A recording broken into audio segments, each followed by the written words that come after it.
Guys, आप लोगों ने अपनी स्कूल्स की किताबों में पीरियोडिक टेबल तो जरूर देखी होगी और उसके कुछ एलिमेंट आज भी आपको याद होंगे, जैसे कि hydrogen, helium, oxygen, nitrogen, isn't it.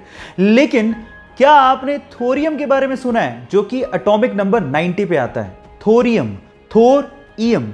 थोर से मार्वल का वो सुपर हीरो कैरेक्टर याद आता है, पर सवाल ये है कि क्या थोरियम और थोर इन दोनों में आपस में कोई रिलेशन है? जी हां है। एक्चुअली थोरियम मेटल का नाम थोर से इंस्पायर होके ही रखा गया था, लेकिन आपकी जानकारी को थोड़ा और बढ़ा देता हूं। By the way, German mythology में थोर को द गॉड ऑफ थंडर कहा जाता है और एक्चुअली उसी से इंस्पायर्ड होके थोरियम मेटल का नाम रखा गया था। है ना ये इंटरेस्टिंग फैक्ट? क्या इसके पहले तक ये फैक्ट आप जानते थे? और अगर नहीं जानते थे तो चैट सेक्शन में लिखना मत भूलिएगा।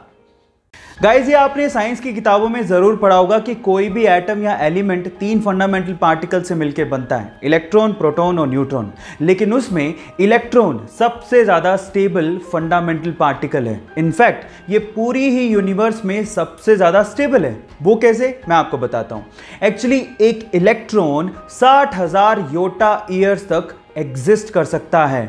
60,000 योटा ईयर्स मतलब अपनी यूनिवर्स की एज के 5 गुना ज्यादा समय तक इलेक्ट्रॉन एग्जिस्ट कर सकता है। Oh my God!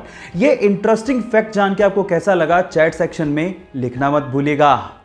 पीने के पानी की कमी और साफ पानी के खत्म होने का डर आज हर देश में है। जहां एक और सभी देश पीने के पानी की कमी के चलते परेशान हो रहे हैं, वहीं रशिया के साइबेरिया में एक झील ऐसी है जहां पर दुनिया का 20% फ्रेश यानी कि साफ पीने लायक पानी मौजूद है। उस झील का नाम है झील बैकाल। जी हाँ गाइस, इसमें दुनिया के 20% साफ पानी का भंडार है और उसके अलावा ये झील लगभग 1600 मीटर गहरी है और दुनिया की सबसे पुरानी झील भी है। नाम है झील बैकाल। ये इंटरेस्टिंग फैक्ट जान के आपको कैसा लगा, चैट सेक्शन में लिखना मत भूलिएगा। गाइस, मैथ से बहुत लोगों को डर लगता है और उसका फोबिया भी बहुत ज्यादा होता है। इसी वजह से एक बार इंटरनेट पे एक पोस्ट वायरल हो गया, जो पोस्ट आपको अभी वीडियो में दिखाई दे रहा है।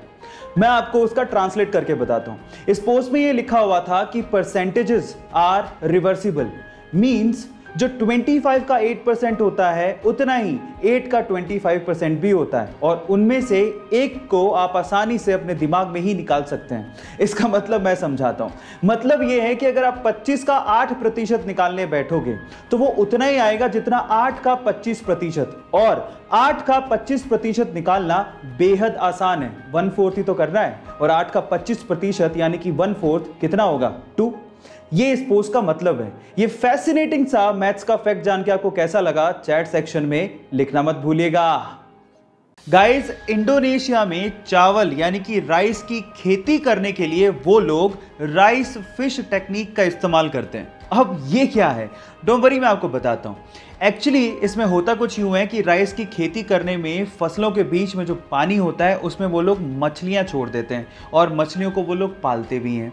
अब होता कुछ यूं है कि मछलियों की ड्रॉपिंग बेसिकली किस तरह से काम करती है, फर्टिलाइजर की तरह से, और मछलियां एक्चुअली पेस्ट और इंसेक्ट्स को खा भी लेती हैं। अब इससे डबल फायदा हो गया, फर्टिलाइजर की जरूरत नहीं पड़ी, पेस्टिसाइड की भी जरूरत नहीं पड़ी, और इससे जो ऑक्सीजन की सर्कुलेशन होती है उससे 10% ज़्यादा पैदावार होती है चावल की। है ना ये कमाल की टेक्निक? आपको ये टेक्निक सुन के कैसा लगा, चैट सेक्शन में लिखना मत भूलिएगा।